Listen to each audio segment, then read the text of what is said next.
Gamma पहलवान गुलाम मोहम्मद बख्श विश्व के महानतम पहलवान गामा पहलवान, जिनका असली नाम गुलाम मोहम्मद बख्श था, भारतीय उपमहाद्वीप के सबसे प्रसिद्ध और शक्तिशाली पहलवानों में से एक थे। उन्हें द ग्रेट गामा के नाम से भी जाना जाता है। उनकी गिनती विश्व के उन महानतम पहलवानों में होती है जिन्होंने अपने पूरे जीवन में एक भी कुश्ती नहीं हारी। गामा पहलवान का जन्म 22 मई 1878 को अमृतसर, पंजाब, ब्रिटिश भारत में एक कुश्ती परिवार में हुआ था। उनका परिवार पहलवानी की परंपरा को आगे बढ़ा रहा था और वे बचपन से ही इस कला में पारंगत होने लगे थे। उनके पिता मोहम्मद अजीज बख्श भी एक जाने-माने पहलवान थे। गामा ने मात्र 10 साल की उम्र में ही कुश्ती की दुनिया में कदम रख दिया था। 1888 में जब जोधपुर में एक व्यायाम प्रतियोगिता का आयोजन हुआ, तब गामा ने इसमें हिस्सा लिया और अपनी असाधारण शक्ति और सहन शक्ति के कारण विजेता बने।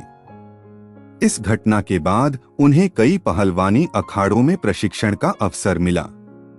अखाड़े में कठिन परिश्रम गामा पहलवान रोजाना कड़ी मेहनत करते थे। उनके रोजाना के व्यायाम में शामिल था 5000 दंड और 3000 बैठक, 100 किलो से अधिक वजन उठाने का अभ्यास, बड़े बड़े पत्थरों और भारी मोगरों गदा के साथ कसरत। उनकी दिनचर्या और कड़े अनुशासन ने उन्हें अद्वितीय शक्ति और सहन शक्ति प्रदान की। गामा पहलवान ने अपनी पहली बड़ी प्रतियोगिता में भारतीय पहलवानों को हराकर देश में प्रसिद्धि प्राप्त की। इसके बाद उन्होंने 1902 में भारत के सबसे बड़े पहलवान रहीम बख्श सुल्तानीवाला को हराया, जो उनके करियर की सबसे कठिन कुश्तियों में से एक मानी जाती है। 1910 में गामा ने इंग्लैंड का रुख किया और वहां के दिग्गज पहलवानों को चुनौती दी। पहले ब्रिटिश पहलवानों ने उनकी चुनौती को अस्वीकार कर दिया, लेकिन बाद में उन्होंने कई बड़े विदेशी पहलवानों को हराकर अपनी ताकत साबित की। उन्होंने स्टैनिस्लॉस बाइस्को पोलैंड, फ्रैंक गॉच अमेरिका और बेंजामिन रोलर जर्मनी जैसे महान पहलवानों को हराया। उनकी सबसे प्रसिद्ध कुश्ती 1928 में स्टैनिस्लॉस बाइस्को के खिलाफ हुई, जिसमें उन्होंने मात्र 1 मिनट 38 सेकंड में जीत हासिल कर ली। गामा पहलवान का आहार भी उतना ही अद्भुत था जितना कि उनका अभ्यास।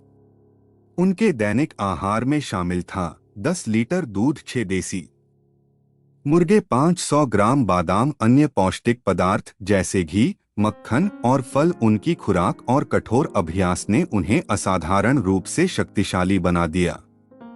गामा पहलवान को दुनिया का सबसे महान पहलवान माना जाता है। वे पहलवानी के अजेय योद्धा थे। उन्होंने अपने 50 साल के करियर में कभी कोई कुश्ती नहीं हारी। 1952 में गामा पहलवान ने कुश्ती से संन्यास ले लिया। उनकी विरासत को आगे बढ़ाने के लिए कई भारतीय और पाकिस्तानी पहलवानों ने उनसे प्रेरणा ली। महान भारतीय पहलवान दारा सिंह भी गामा पहलवान से बहुत प्रभावित थे। गामा पहलवान ने अपने जीवन के अंतिम वर्ष आर्थिक कठिनाइयों में बिताए। 1960 के दशक में पाकिस्तान सरकार और कुछ पहलवानों ने उनकी सहायता की। 23 मई 1960 को लाहौर, पाकिस्तान में 82 वर्ष की आयु में उनका निधन हो गया। आज भी गामा पहलवान को दुनिया का सबसे महान और अपराजेय पहलवान माना जाता है। उनके सम्मान में भारत और पाकिस्तान दोनों जगह उनकी यादों को संजोने के लिए स्मारक बनाए गए हैं। गामा पहलवान केवल एक नाम नहीं, बल्कि पहलवानी की दुनिया में एक प्रेरणा है। उनका जीवन संघर्ष, मेहनत और अनुशासन की मिसाल है। आज भी पहलवानी और कुश्ती से जुड़े लोग उनकी तकनीकों और जीवन शैली से प्रेरणा लेते हैं। वे सच्चे मायनों में रुस्तमे हिंद और रुस्तमे ज़माना थे।